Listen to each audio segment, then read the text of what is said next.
ہم نے حمزۃ الوصل کے متعلق پڑھا ہے کہ حمزہ قطعی وہ حمزہ جو گرتا نہیں ہے، حمزہ وصلی جو گرتا ہے.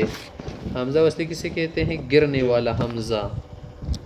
یہ صرف ملانے کے لیے آتا ہے. جیسے نصوارہ سے اگر امر کا صیغہ بناؤ گے نا انصر، تو آپ تو یہ نہیں کر سکتے نا کہ سکون پر کیا کرو ابتدا کرو. سکون پر ابتدا محال ہے نا، تو ہم اس کے لیے حمزہ لاتے. تنصر سے تا ہٹاؤ تو نون ساکن ہے نا، انصر پڑھیں گے. انصر اس کو حمزہ وصل کی. حمزہ قطعی نہیں گرتا. جیسے احمد میں ہے حمزہ، احمد، اسماعیل، اسحاق، اسرافیل، بنی اسرائیل، یہ حمزہ نہیں گرتے. عربی کی معلم حصہ اول کا سبق بسم اللہ الرحمن الرحیم. الدرس الاول.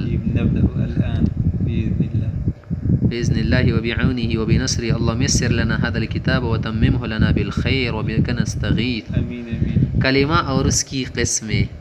تم نے اردو یا فارسی کی صرف و نحو میں کلمہ اور اس کی اقسام کا بیان تو پڑھ لیا ہوگا نا. انہی باتوں کو ہم یہاں دوبارہ یاد دلاتے ہیں. فارسی میں بھی گرامر ہے نا، اردو میں بھی اپنا گرامر ہے، وہاں پر الگ الگ باتیں نا. کلمات ان قسم پر اسم فعل حرف یا پر عربی کی بات ہو رہی. پہلے سمجھ لے کہ با معنی لفظ کو کلمہ کہتے ہیں. جس لفظ کا معنی ہونا اس کو کلمہ کہیں گے. اور وہ تین قسم کا ہوتے ہیں. یہ تین ہیں، اسم فعل اور حرف. ایک کلمہ تو وہ کلمہ ہے جو لا الہ الا اللہ محمد رسول اللہ، الگ بات ہے. اگر کسی کہتے کہ کلمے کا کیا معنی، فوراً ہی پڑے گا نا. لیکن یہاں پر نحو کی بات ہو رہی نا، ہر علم میں ہر لفظ کا اپنا معنی ہوتا ہے. اسم یہ وہ کلمہ ہے جو اپنے معنی بتانے میں دوسرے کلمے کا محتاج نہ ہو، اور اس میں تین زمانے میں سے کوئی زمانہ نہ سمجھا جائے. جیسے رجل مرد، حامد خاص نام ہے حامد سے، ضرب کا معنی ہے مارنا، طیب معنی ہے اچھا، ہوا کا معنی ہے وہ شخص، انا کا معنی میں. اب یہاں پر دیکھیں ان کلمات میں معنی تو موجود ہے نا. رجل کا معنی ہے مرد، مین کو کہتے ہیں. حامد نام ہے، نیم آف دا مین. طیب معنی عمدہ، گڈ، ویری ویل ڈن، اس کا یہی معنی ہے. لیکن اس میں زمانہ ہے کوئی زمانہ نہیں، نہ ماضی کا، نہ مستقبل کا، نہ حال کا. فعل یہ وہ کلمہ ہے جس سے کسی کام کا کرنا یا ہونا سمجھا جائے، اور تین زمانوں میں سے کوئی زمانہ بھی اس میں پایا جائے. جیسے ضرب معنی اس نے مارا، گزری بات ہے.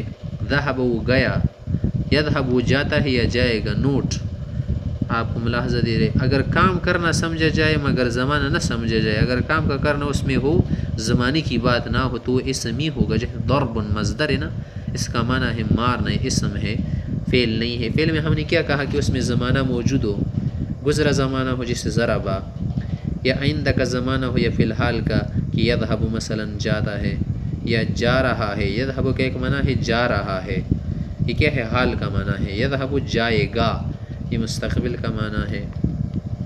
حرف کنارے کو کہتے ہیں نا.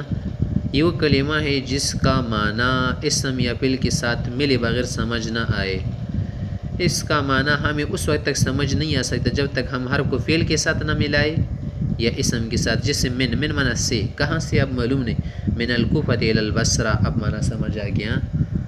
اعلیٰ کا معنی بھی سمجھنے، اعلیٰ پر کیا پر علی الفر سے گھوڑے پر زین ڈالو، اب معنی سمجھ آ گیا نا. فی معنی میں کیا میں بلی کا کیا کر رہے آپ، نقل اتار رہے کہ میو میں کر رہے میں، یا بکری کی آواز ہے میں یہاں پر اندر کے معنی میں ہے نا، انڈر. فی الغرفۃ کمرے میں، اب معنی سمجھ آ گیا نا. فی الغرفۃ. الا تک کیا تک صبح سے شام تک کام کرو. اعمل من الصبح الى المساء، کیا معنی سمجھ آ گیا.